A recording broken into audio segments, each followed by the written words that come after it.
Bismillahirrahmanirrahim. Alhamdulillahilladzi allafa baina qulubina fa asbahna bi ni'matihi ikhwana walladzi ja'alana minal ladzina yastami'una al-qawl fayattabi'una ahsana. Allahumma salli ala sayyidina wa maulana wa syafi'ina wa uswatina wa habibina wa qurrati a'yunina Muhammadin sallallahu alaihi wasallam wa ala alihi wa sahbihi ila yaumil qiyam. Subhanaka la ilma lana illa ma 'allamtana innaka antal alimul hakim. Rabbana atina min ladunka rahmah wa hayyi' lana min amrina rasyada. Amma ba'd. Hadratul muhtaramin ashabal fadilah, para alim ulama, para kiai, para dewan masyayikh, khususipun Romo Kiai Nur Huda Jazuli saha keluarga lan zuriat ingkang kula mulyakaken, Al-Mukarram Kiai Zainuddin Jazuli saha keluarga lan zuriat, para ulama-ulama ingkang sami hadir, pengurus pondok pesantren, saudara-saudara keluarga besar pesantren Al-Falah, hadirin hadirat muslimat ingkang kula mulyakaken. Ilmu pengetahuan sebenarnya tidak tergantung ilmunya, tapi tergantung hati yang punya ilmu itu. Apakah ada khasyatullah atau tidak ada khasyatullah? Oleh karenanya yang sering kita baca, innama yakhsyallaha min ibadihil ulama. Hanya hamba Allah yang takut kepada Allah dapat menjadi ulama. Artinya menunjukkan bahwa ilmu-ilmu akan baik kalau menancap pada khasyatullah. Apakah itu ilmu umum, apakah itu ilmu agama, sama saja. Karena imam kita, Imam Zainuddin Abu Hamid Muhammad Ibnu Muhammad Al-Ghazali radhiyallahu anhu, setahu saya di dalam Ihya Ulumuddin tidak membedakan ini ilmu umum, ini ilmu agama. Yang dibedakan adalah ini ilmu fardu ain dan ini ilmu fardu kifayah. Ilmu agama yang tumbuh dari dinullah dan ilmu umum tumbuh dari sunnatullah. Semuanya berasal dari Allah, maka dia harus tegak di atas khasyatullah. Sekarang ini pendidikan kita di Indonesia tidak memperhatikan khasyatullah itu. Akhirnya al-ilmu syai'un wa mas'uliyatul ilm syai'un akhar. Ilmu adalah sesuatu, tetapi pertanggungjawaban ilmu adalah sesuatu yang lain.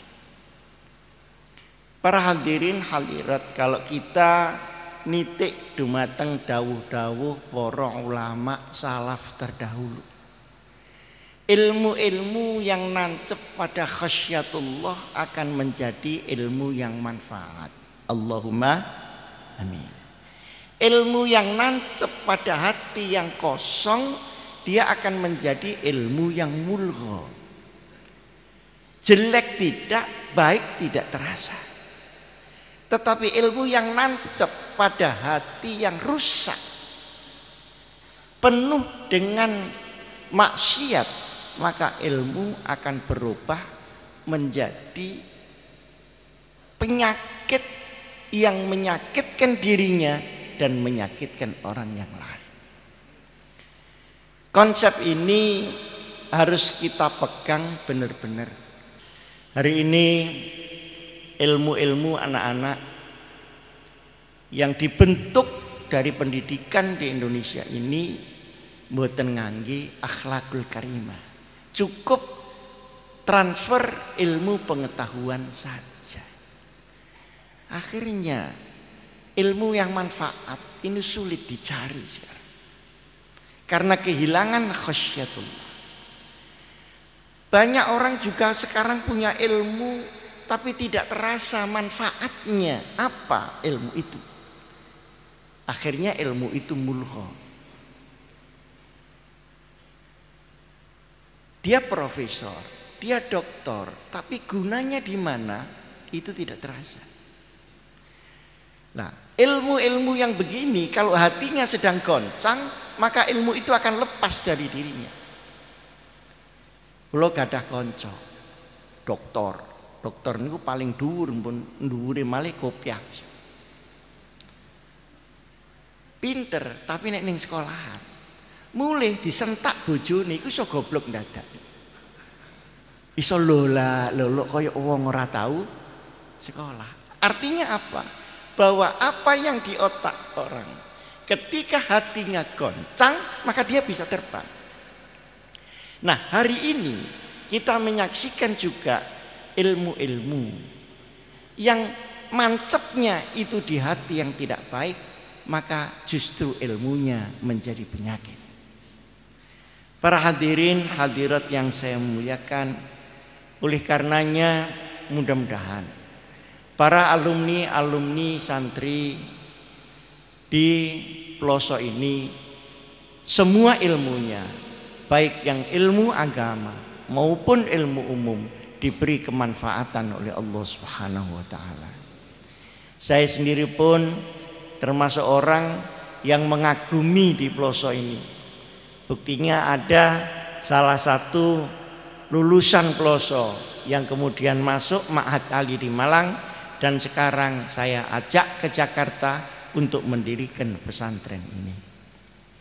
Ini menunjukkan bahwa di dalam diri santri bukan hanya punya keilmuan, tapi yang terpenting adalah punya semangat untuk berjihad fisabilillah. Dan semangat ini tidak bisa diberikan tanpa khasyatullah. Hanya dengan khasyatullah maka ilmu akan menjadi amaliyah dan amal akan menjadi ilmiah. Man amila ilman 'allamahullah au kama qala Rasulullah sallallahu alaihi wasallam. Orang-orang yang punya ilmu langsung diamalkan. Punya amal sedikit dicari dasar ilmunya, terus bolak-balik begitu, maka Allah akan hadir di dalam hatinya, mengajar sendiri orang itu, bukan hanya 'allama bil qalam, tapi 'allamal insana ma lam ya'lam. 'Allama bil qalam artinya proses belajar mengajar. Seperti di sekolah, di pesantren. Tapi kalau sudah 'allama bi ma lam ya'lam, jauh lebih luas daripada itu. Yang diajarkan bukan hanya otaknya supaya pinter, tapi hatinya supaya cerdas. Hati yang cerdas melahirkan orang benar, otak yang cerdas melahirkan orang pintar. Dulu banyak orang benar kurang orang pintar karena banyak ibadah kurang sekolah. Hari ini banyak orang pintar kurang benar karena banyak sekolah tidak ada khasyatullah. Banyak orang yang akalnya tinggi ngakali di mana-mana. Tapi di Kediri cari orang yang diakali sudah sulit karena masing-masing orang sudah bisa mengakali sendiri-sendiri. Akhirnya Indonesia rusak bukan kekurangan orang pinter, tapi dia kekurangan orang benar ini. Para hadirin hadirat, hanya dengan zikir bergabung dengan pikir, melahirkan ulul albab, melahirkan ilmu hikmah plus istiqamah akan menjadikan sosok yang uswatun hasanah kepada umat Muhammad Rasulullah sallallahu alaihi wasallam. Para hadirin hadirat yang saya muliakan, khusus mengenai Al-Quran yang saya mohon didoakan mudah-mudahan diijabahi oleh Allah Subhanahu wa taala, bahwa Indonesia adalah negeri Islam yang terbesar yang punya hafiz dan hafidhah di seluruh dunia. Nomor 2 di Turki. Di Turki mungkin ribuan hafiz dan hafidhah, tapi di Indonesia puluhan ribu hafiz dan hafizah. Nah, ini adalah mutiara-mutiara yang harus diproses menjadi berlian-berlian yang akan datang. Mereka sudah menghafal Quran lafzan, hafal di luar kepala. Artinya mereka insya Allah sudah memiliki akhlakul karimah. Karena tanpa akhlakul karimah dia tidak bisa hafal. Tetapi bagaimana caranya supaya anak-anak kita yang hafal Quran dengan lafzan, dia juga mengerti muhtawayat Al-Quran itu, kandungan-kandungan Al-Quran. Setelah tahu muhtawayat Al-Quran, dia bisa memilah-milahkan ilmu-ilmu yang ada di dalam Quran. Kecuali ilmu yang sam'iyat, ini dihubungkan dengan ilmu pengetahuan yang sekarang ada. Bagaimana zikir disambungkan dengan ilmu kejiwaan. Bagaimana muamalah disambungkan dengan ilmu sosial. Bagaimana ilmu siasah di dalam Al-Quran disambungkan dengan ilmu kenegaraan, imarah dan sebagainya. Ini harus kita lakukan langkah demi langkah. Setelah itu dengan Al-Quran juga kita akan ajarkan bagaimana mereka bisa mempraktekkan Al-Quran di dalam kehidupan sehari-hari, khususnya yang ada di Indonesia. Ini semua saya angen-angen sangat penting. Sebab Nahdlatul Ulama didirikan untuk itu semua. Untuk ilmu yang amaliyah, untuk amal yang ilmiah, untuk bagaimana keilmuan yang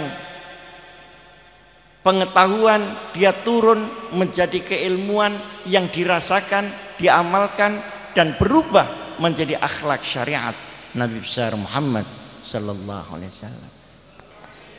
Dari masa ke masa Nahdlatul Ulama ngugemi ilmu-ilmu ini akhirnya menjadi besar. Menjadi banyak sekali orang yang mengikutinya. Nah, akhirnya apa yang terjadi? Tahaddus bin ni'mah. Nahdlatul Ulama yang mewarisi ilmu aulia, yang kemudian dijabarkan dengan ulama, masuk di pondok pesantren, dirinci menjadi kurikulum, menjadi gerakan-gerakan dan sebagainya, melahirkan organisasi yang begini besar.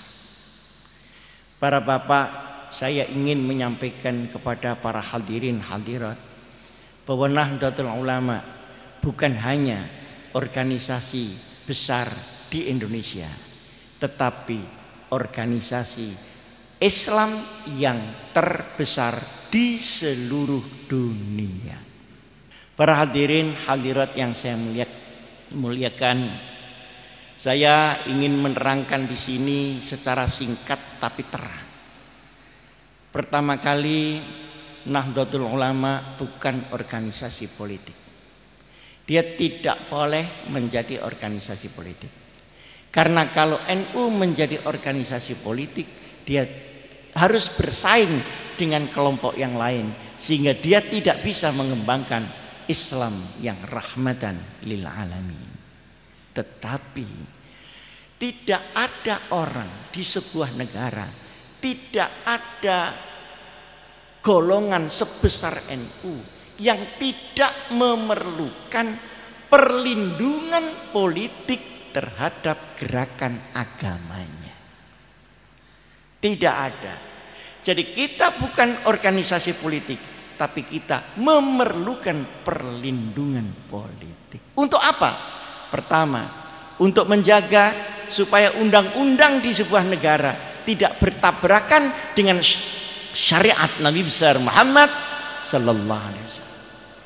Yang kedua, bagaimana membuat negara ini melindungi agama, membuat negara ini melindungi syariat.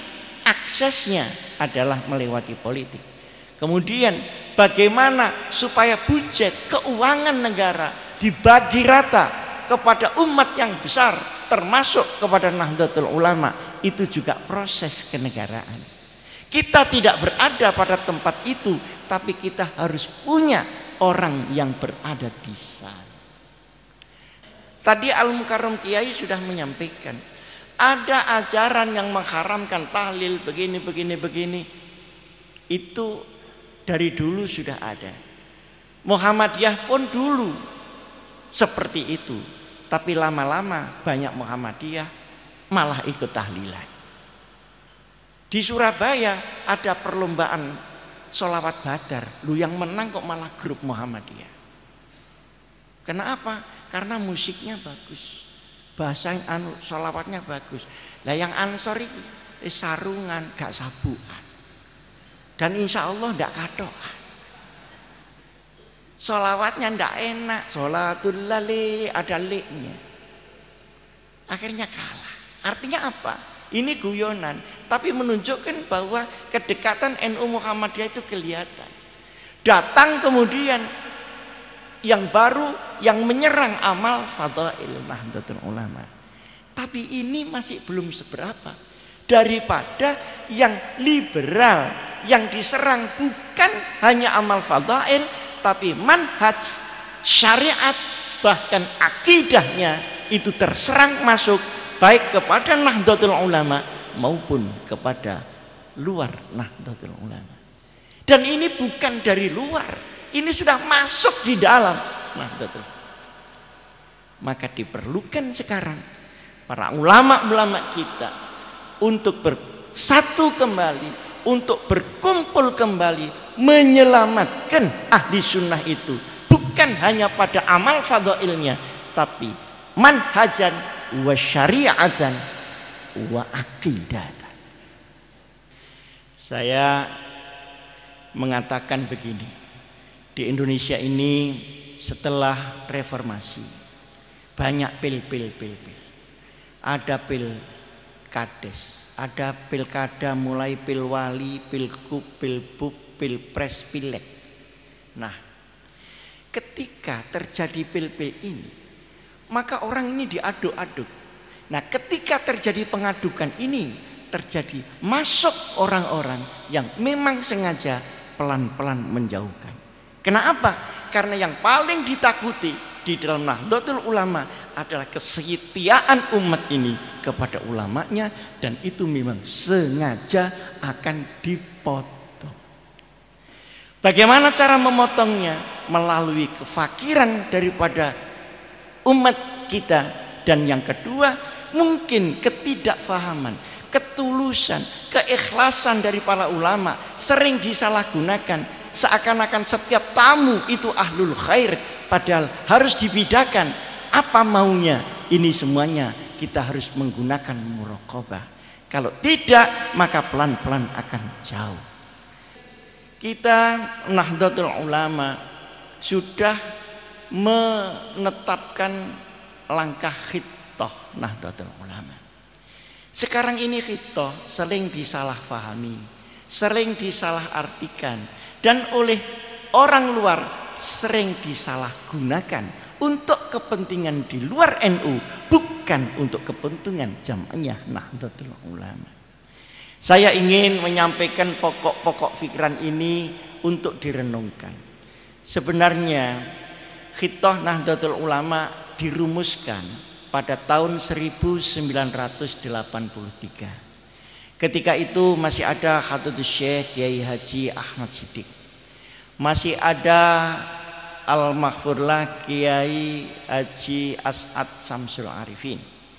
Ketika itu masih ada Kiai Maskur, masih ada Kiai Idham Khalid dan sebagainya dan sebagainya. Ketika di Musyawarah Nasional tahun 83 di Situbondo juga, di Pondok Pesantren Salafiyah Sukorejo, itu dibuat rumusan. Sebetulnya Nahdlatul Ulama itu siapa jati dirinya? Ini pertama, isinya khitoh. Yang kedua, posisinya bagaimana? Makomnya. Yang ketiga, langkahnya bagaimana? Maka dibuatlah perumusan. Khitoh Nahdlatul Ulama pertama adalah jati diri Nahdlatul Ulama. Siapa Nahdlatul Ulama itu? Adalah orang Indonesia, beragama Islam, kemudian ahli sunnah wal jamaah, mazhab fikihnya ini, mazhab tasawufnya ini, kemudian mazhab tauhidnya ini, kemudian dipimpin oleh para alim ulama dan seterusnya menjadi jati diri Nahdlatul Ulama. Yang kedua, khitoh Nahdlatul Ulama itu menunjukkan bahwa NU adalah organisasi yang berdiri sendiri, tidak menjadi bagian dari organisasi lain, baik organisasi politik maupun organisasi pemerintah. Para hadirin, kenapa keputusan nomor 2 ini penting? Karena tahun 83 itu NU masih menjadi bagian dari Partai Persatuan Pembangunan. Maka harus dikatakan bahwa NU berdiri sendiri. Nah, kemudian bagian yang ketiga adalah bahwa di dalam pemilihan, termasuk di dalam pemilihan umum, NU diberi kebebasan untuk memilih mana yang dikehendaki. Sehingga dengan demikian, pertama terdiri dari jati diri, yang kedua terdiri daripada posisi atau tempatnya NU, lalu yang ketiga kebebasan memilih. Tapi ingat, ketika itu partai hanya 3. Ketika diputuskan khitoh ini tahun 1984, itu hanya 3 partainya. 1 Golkar, P3, PDI, sudah. Golkar ini menang terus selama Pak Harto. Kenapa? Karena didukung oleh ABRI, didukung oleh birokrasi dan menghitung sendiri. Nah, mungkin yang pernah jadi KPPS tentu tahu. Nah, sehingga memilih bebas itu antara 3 ini. Berjalan begitu terus khitoh ini sampai tahun 98 NU memerlukan pengayoman politik, berdirilah PKB itu. Nah, ketika semuanya itu ke PKB, tidak ada orang yang ribut soal khitoh karena semuanya boyong. Tapi kalau boyongnya tidak semua, ada yang di sana ada yang di sini, maka banyak pertentangan antara yang satu disebut khitoh atau tidak. Nah, yang belum menjadi sekarang dari apa yang dulu diputuskan tahun 84, sekarang sudah berkembang menjadi 38 partai. Kemudian yang kedua, kita tidak hanya memilih partai tapi memilih orang. Di bupati memilih orang, di pildes memilih orang, di presiden memilih orang, bahkan di pileg memilih orang. Maka menurut pendapat saya perlu ada perenungan kembali bagaimana cara melaksanakan khitoh itu yang tidak merugikan jamaah Nahdlatul Ulama. Maka diperlukan bagaimana thoriqoh tatbiknya, bagaimana revitalisasi khitoh, dan bagaimana cara pelaksanaannya supaya ada pegangan untuk seluruh jamaah Nahdlatul Ulama. Kalau tidak, maka selalu begini terus, endeng-endengan di sana sini. Maka ketika NU-nya itu bingung, maka kesempatan-kesempatan dari orang lain ini masuk, bukan untuk kepentingan NU tapi untuk kepentingan mereka sendiri. Para hadirin hadirat yang saya muliakan, kita tidak usah mengeluh karena orang lain mengganggu kita, karena itu tidak bisa hilang. Tilka sunnatullah walan tajida li sunnatillahi tabdila. Tanpa ada gangguan kita tidak mungkin muhasabah dan muraqabah. Yang penting adalah alaikum anfusakum la yadurrukum man dhalla idza tadaitum.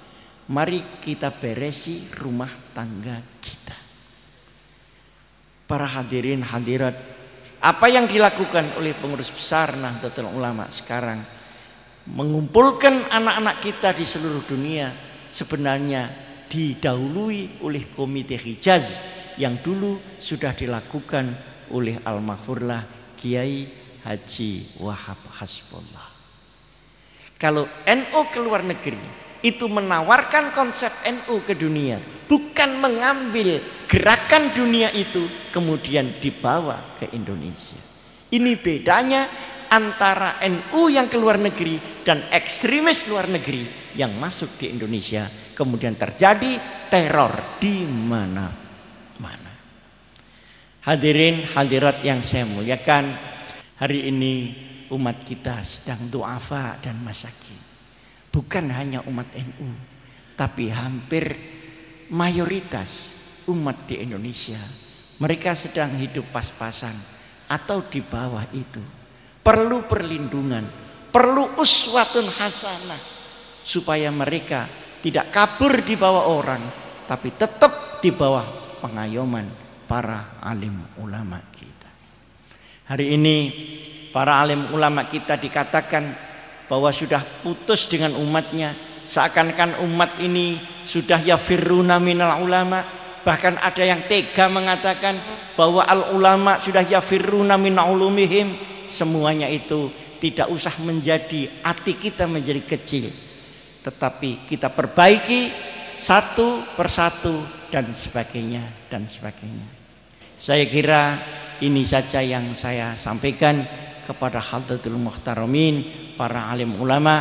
Semoga ada guna dan manfaatnya. Aqulu qauli hadza wa astaghfirullah li wa lakum wallahul muwaffiq ila aqwamit thoriq. Wassalamu alaikum warahmatullahi wabarakatuh.